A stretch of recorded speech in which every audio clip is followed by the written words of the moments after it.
Hey, this is Cameron, and welcome to the practice log. Whoa! Alright, we got a lot of stuff to do today, so let's go ahead and hop into it, shall we? Yeah, coming at you with another practice log here. We're just gonna check in, see how y'all are doing. I've been practicing a lot of that new Soar etude, the Segovia edition, the first one. I'll be sure to use all the fingerings. Anywho, let's take the rest of our time here to answer a comment question, shall we? I'm gonna do a speed round here. We're gonna answer a bunch of questions. The first one, I made a mistake in one of my videos talking about how somebody practiced for 2 years and won the Chopin competition. I know that that's wrong, and a lot of you researched, and no winner was not like a child prodigy that like eventually won it. I think I was thinking of what somebody brought up here. OXO Elf OXO. He said that there was a competitor named Katine. Okay, that was one competitor. Apparently he did play as a kid, but he like took a break and didn't only play piano, which was like a big deal, I guess. I don't know. Whatever. I'm sorry if I'm spreading misinformation here on Storehands. I don't mean to. Oh, this is a good question. So this one is from Chris of INFB. How's it going, friend of the channel? And you actually commented on the Brandon Aker Rips My Playing Apart live lesson, and you asked, why does classical guitar music have to be so strict and unforgiving? I am sure Soar's music wasn't that robotic that one has to be so meticulously observing every single nuance. That's not art, in my opinion. Well, I get why you'd say that, because Brandon was presenting his interpretation to me, and he has a really great interpretation, one that's very developed over a decade. But I think you might have missed, I'm pretty sure he said this in the beginning, that he's giving me his ideas, and I can take them for what they are. I can take them or leave them. He's just giving me his opinions, what he has learned up to this point. So there's really no point in going through the rest of the lesson and being like, you know, you can do that, you don't have to do that. And yeah, the main point I want to get at is that he was giving me a guitar lesson, and he even said in the beginning that this is all just opinion, and you ultimately will do whatever you want. Moving on, next question, lightning round. Okay, another short one. This is from Sean Dydrich. I have a sort of chicken and egg question. Did you learn sarcasm so that you could match the way your voice sounds, or was it the other way around? Either way, I'm here for it. Oh, well, thank you. 28 upvotes on that comment. Ever since I was, 14, I've sounded like this. I've always been very dry.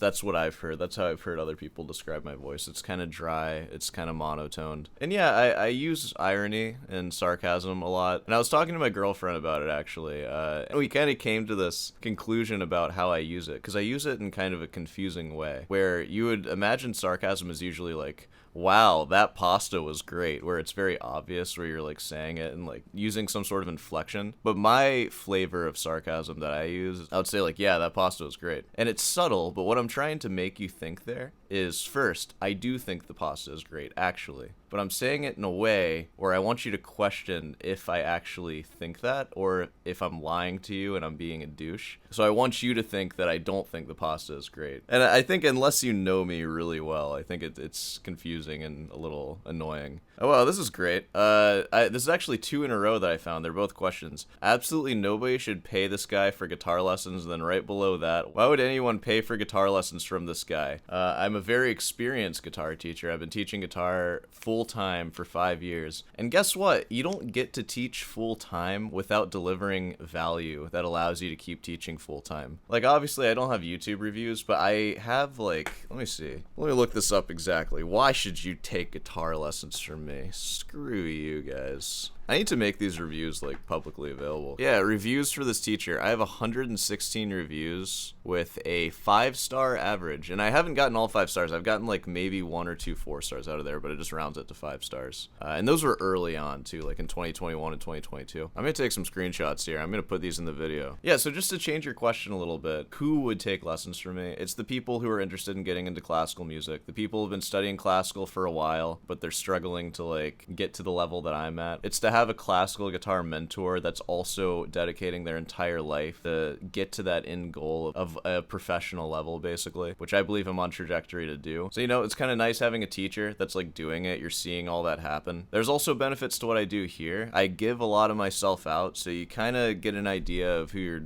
getting involved with now. If you've watched 10 or 15 of my videos, or just if you've been watching for a few months, I think you have a pretty good idea of who I am. You've already met me. So, you know, it's just an easy choice if you want to get into classical guitar. And I also understand your reaction to the videos that I make, because I make these, like, clickbaity videos, which, by the way, the content of any Tim Henson or Jacob Collier video I feel is very not hateful. I feel they're pretty gracious, and I'm just trying to make an entertaining show for you. I get if that's not something that you vibe with. You'd be like, oh, well, this guy, is he just like a jokester? Like, are the lessons just gonna be him, like, cracking jokes the whole time and being mean? No, they are not that. I honestly feel that a lot of people sign up with me and they're a little like, oh, wow, this is, you're a little more serious when I'm just talking to you. And it's like, yeah, I am, because I'm also, like, giving you a guitar lesson. Like, I want you to learn. I'm not here to just, like, be silly and crack jokes all the time. But yeah, I definitely understand your initial reaction. Like, this guy should not be teaching anybody. But you know, the facts are, I do. And I've taught hundreds and hundreds of people. This one is from Joss Dirk Straffel. Hey, friend of the channel, how's it going? You said that G-sharp harmonic is loud, and you're talking about my low E G-sharp harmonic that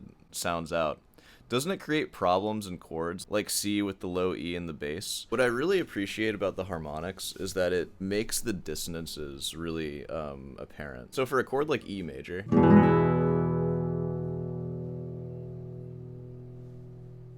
you can hear like all that stuff up there. Like that especially is going to be pretty dissonant. I'll try to bring it out like that. Like, it'll come out even without me pressing it. The loudest one is that G sharp. So when you're playing like an E major chord, for example, I really love that G sharp ringing out because it sounds like a gigantic chord now.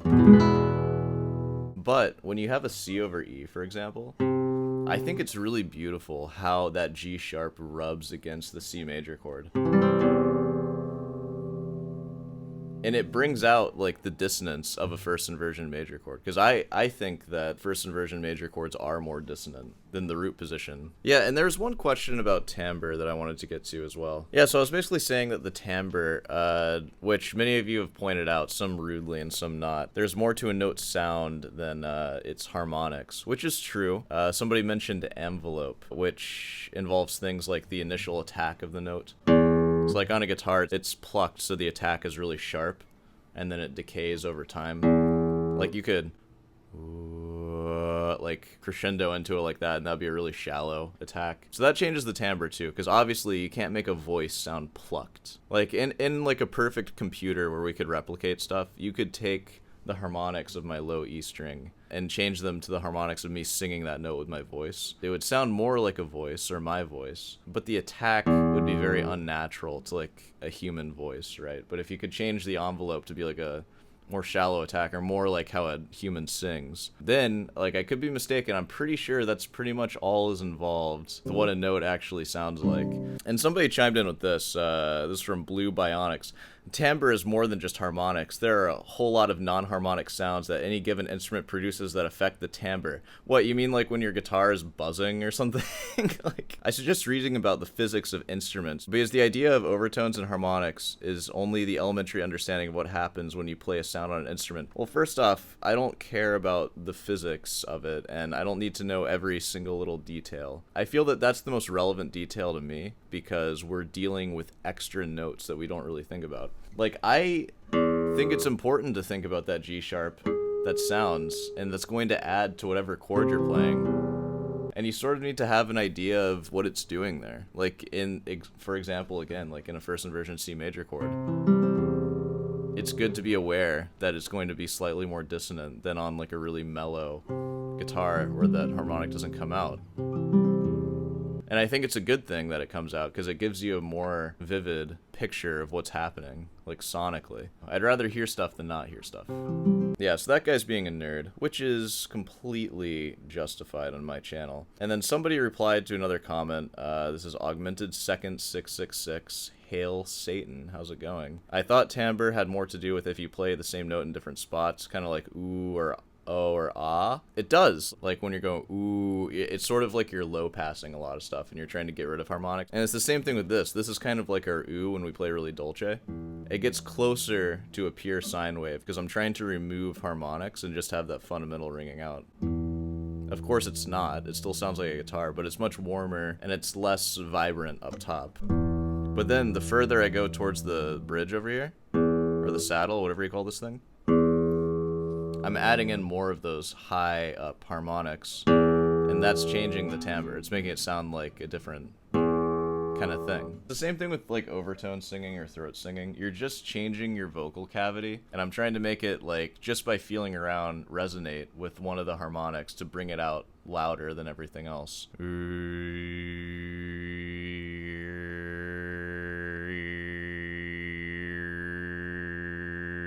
Fun fact about me, I can sing dyads, and I can do triads if I whistle along with it too. I can get a minor 6 if I really work for it. I've been able to tune it before.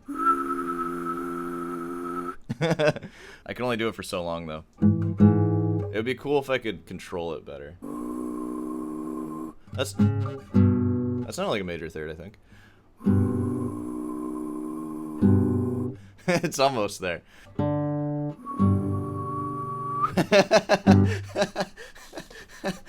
Oh man, I'm getting lightheaded now. Oh, it feels kind of good. Whoa. But yeah, that's pretty much that. So I'm going to get to practicing now. So you'll see me play a fugue or something like that, and then I'll see you in the outro. So, see you there.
Hey, well, you know, if you made it this far, be sure to subscribe and leave a like.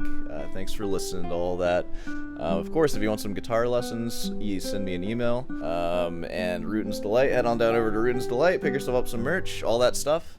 And yeah, alright, well, I'll see you in the next one.